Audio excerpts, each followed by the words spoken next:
This is our podcast. I'm Sharky, I'm Anna. and today we're going to be talking about our experience with the PD504 module. So to start it off, we initially were looking at existing smart products and examples of like physical computing and stuff, just to get an idea of what this module would be about.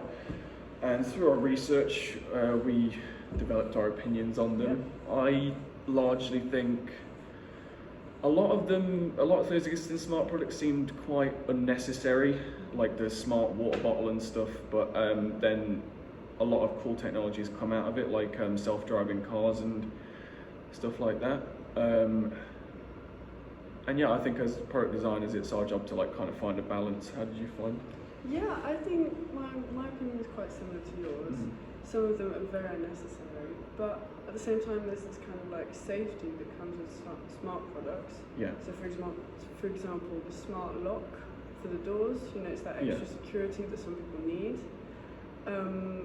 But I personally do find some of them quite scary because, for example, Alexas, everyone has them, but I just think they're always listening. You don't know what's going on, and I just don't think they're necessary. The whole thing with it being connected, be able to connect to your phone as well is quite cool because you can do things remotely, like remote office work over COVID and stuff like Zoom. That was a big technology, and I think they can be very useful, and it's just our job to find the balance between useful and useless. 100%. Moving on, we simulated electronics using a digital software called Tinkercad. So this website was really useful for us because it really helped us get a feel of kind of the Arduino boards, how they worked, and also the code and how that implemented into the Arduino board. And then I found it useful because it was sometimes easier to use that than actually like building things with the Arduino kit. So for example, with the servo motor task and the mood indicator, I had a big issue with the wiring and I couldn't quite connect the wiring up properly for it to work. So I moved on to using Tinkercad and was able to simulate in there with no problem because it's kind of much easier to manage everything. I also think that it's really useful because it tells you the errors. Yeah. So for example, if one of the resistors are wrong, it'll tell you there's an error and that your Arduino might blow up. Whereas it's guesswork when you're actually making it in front of you.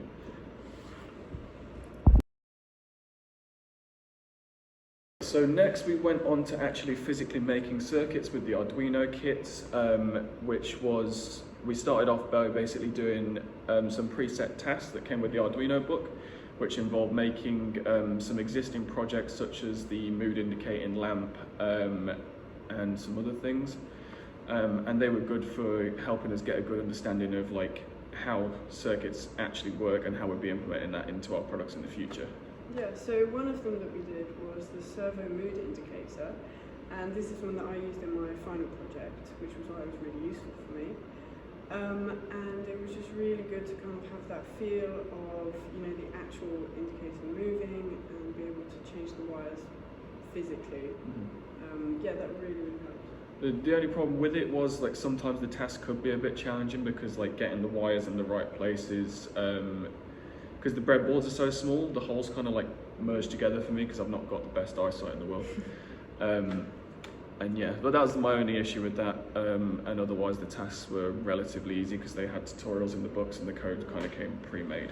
Yeah, I think one of the issues I also had, especially with the servo mood indicator, was, for example, if I had simulated it in Tinkercad before, and I was trying to find, one of the sensors or something like that in the actual Arduino kit, it wouldn't necessarily look the same, which was where I kind of struggled a bit. Yeah. But I ended up finding them and it was fine.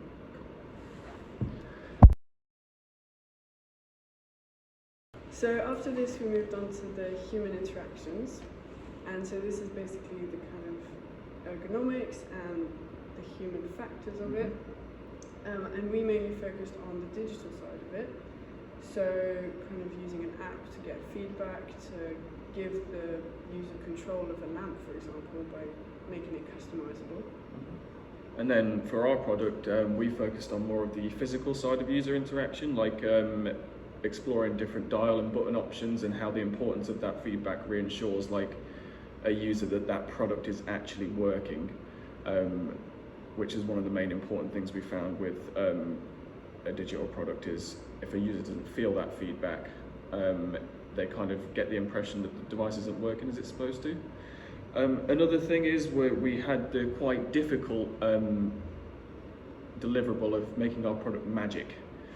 Now, at first it was fun and but challenging, and I think that's mainly down to the fact that magic is quite a loose definition, and it's very subjective to like an individual. So like we would often give ideas to Pablo, but be told they're not magic, but not quite understand why.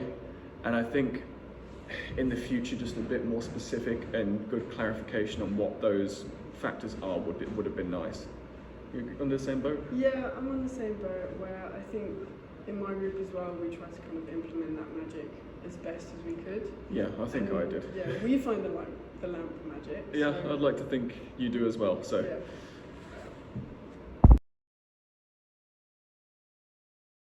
So a kind of section we explored quite in depth for this project was the future of product design and how new and emerging technologies can be incorporated into our design process. What we learned was it's very important to keep on top of these new and emerging technologies because getting into that market early can be quite a profitable venture. And exploring all these new technologies through research and stuff was quite interesting, I found. Yeah, and one of these new technologies is AI, and AI is implemented everywhere. It's almost normalised, and so we kind of have to learn to adapt and also maybe use it in some of our projects. Mm-hmm.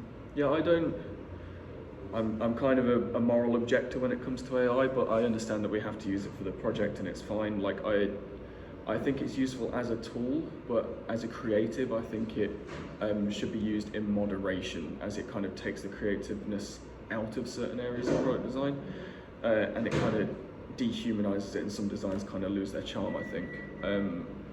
Yeah.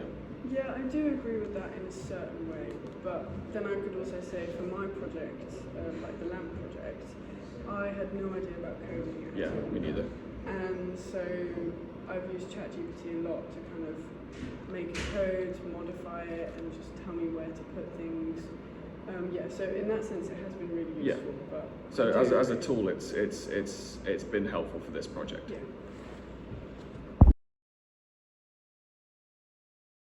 Lastly, was actually making our product for this project.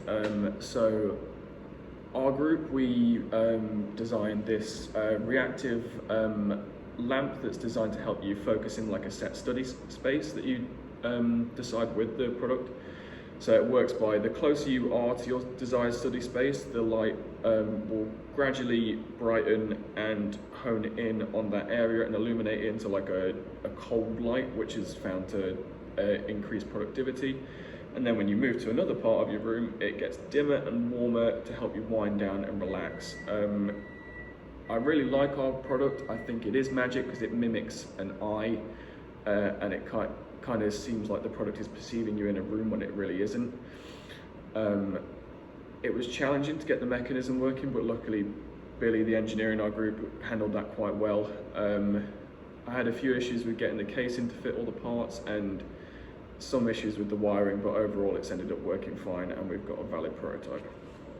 And my project, so I'm in a group with Poppy, and our project is an opening clam. So as your hand gets closer, the clam opens up more and the light gets warmer. And then the further you move away, obviously the clam closes and the light gets dimmer. And it also has a constant blue light in it, just so that it's kind of a night light for kids or for anyone who needs it, really.